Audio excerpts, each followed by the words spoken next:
حضرت سفیان ثوری رحمہ فرماتے ہیں، یہ واقعہ بھی القول البدی میں ہے، کہتے میں حج کے سفر میں گیا، حج کے سفر میں جا رہا تھا، عراق میں ایک نوجوان سے میری ملاقات ہوئی۔ وہ نوجوان جب بھی قدم رکھتا تھا تو یہ کہتا تھا اللہم صلی علی محمد وعلی آل محمد، پھر قدم رکھتا تو پھر کہتا اللہم صلی علی محمد وعلی آل محمد، یعنی ہر قدم پر وہ آپ صلی اللہ علیہ وسلم پر درود شریف پڑھتا تھا۔ سفیان ثوری کہتے ہیں مجھے بڑا تعجب ہوا کہ کیسا نیک اور متقی انسان ہر قدم پر حضور پر درود۔ تو میں اس کے قریب گیا اور میں نے وجہ پوچھی، کیا یہ آپ کا ہمیشہ کا معمول ہے یا آپ نے ابھی یہ شروع کیا ہے، اور اس کی وجہ کیا ہے؟ اس نوجوان نے واقعہ سنایا۔ اس نے واقعہ بتایا کہ گزشتہ سال میں اپنی والدہ کے ساتھ حج میں گیا، اور جب والدہ میرے ساتھ تھی، ہم جیسے بیت اللہ میں داخل ہوئے، اللہ کا کرنا ایسا ہوا، تھوڑی دیر کے بعد میرے والدہ کا چہرہ سیاہ ہو گیا اور اس کا پیٹ پھول گیا، اور ایسی بیماری اسے اچانک لگ گئی کہ اس کے لیے چلنا پھرنا اٹھنا بیٹھنا مشکل ہو گیا۔ اب حج کے ایام باقی تھے، میں بہت پریشان ہو گیا کہ اگر والدہ اسی طرح بیمار رہی تو نہ یہ حج کر سکیں گی نہ میں کر سکوں گا، اور کوئی ہمارے ساتھ موجود نہیں تھا محرم۔ تو والدہ کی حالت ایسی تشویشناک تھی کہ اس کے لیے اٹھنا بیٹھنا کروٹ بدلنا بھی مشکل تھا، پیٹ سوج گیا، چہرے کا رنگ تبدیل ہو گیا۔ تو میں نے 2 رکعت نماز پڑھی اور آپ صلی اللہ علیہ وسلم پر درود شریف پڑھنا شروع کر دیا۔ حرم میں بیٹھے ہیں، حضور پہ درود پڑھ رہے ہیں۔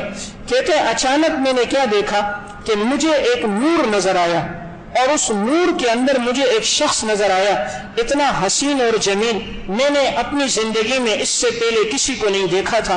وہ شخص آیا اور میری والدہ کے پاس بیٹھا، اور میری والدہ کے چہرے پر یوں جو ہاتھ پھیرا تو چہرہ پہلے سے زیادہ روشن ہو گیا، پہلے جس طرح روشنی تھی اس سے زیادہ خوبصورت ہو گیا۔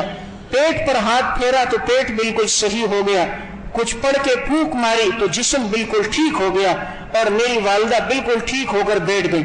تو مجھے بڑی خوشی ہوئی کہ اچانک میری والدہ کی مایوسی چھائی ہوئی تھی اور ایک دم والدہ کو تندرستی مل گئی۔ تو میں نے پوچھا کہ تم کون ہو، کہاں سے آئے ہو؟ تو انہوں نے مجھے کہا تم نے پہچانا نہیں؟ میں نے کہا نہیں پہچانا۔ کہا میں وہی تمہارا پیغمبر محمد صلی اللہ علیہ وسلم ہوں جس پر اب تم درود پڑھ رہے تھے، اور مجھے یاد کر رہے تھے۔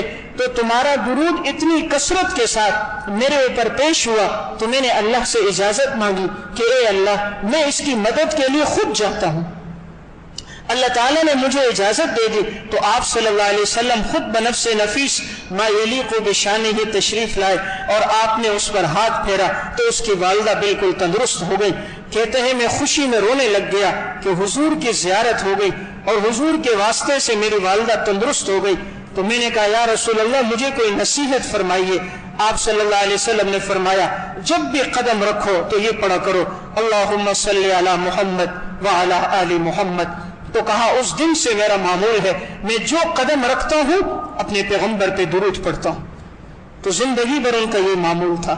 اس لیے جب بھی کوئی مشکل پیش آئے انسان حضور پہ درود پڑھے، ہر قدم پہ پڑھے، اس لیے کہ سب سے زیادہ احسانات اگر ہم پر ہیں تو آپ صلی اللہ علیہ وسلم کے احسانات ہیں، حضور سے بڑھ کر ہم پر دنیا میں کسی کے احسانات نہیں۔